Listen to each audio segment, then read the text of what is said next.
So can you give me a little bit of background information on where Tom is from, and maybe do you know what he did before the war?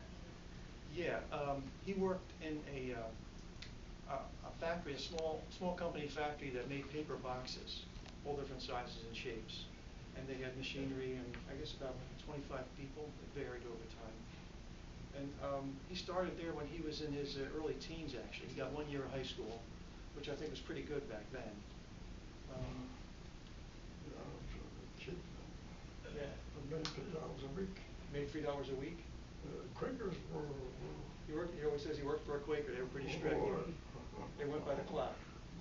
But my uncle was always very industrious, very active, and so it was probably not easy for him, but he was good at it.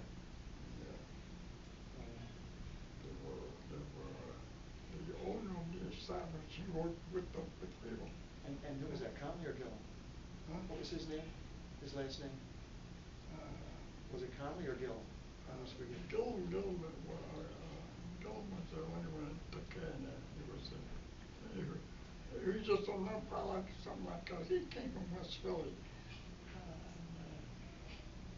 Well, Conley was the name. The name of the place, Conley, C-O-N-L-Y. Yes, I remember. My uncle was working there, and during the war, at the beginning of the war, everybody was given a number, like a draft number.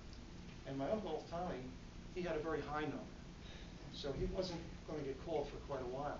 But his brother, my uncle Gus, the oldest one, he had a very low number, and he would be called early on.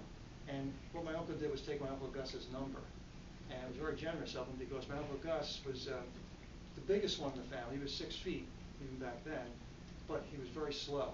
I think today he would have been diagnosed with some sort of something related to autism. Okay, he was perfectly functioning, held a job all his life, but my Uncle Tommy went in much earlier than he had to, and he was 4 years in the service, and starts with what Amy is holding up.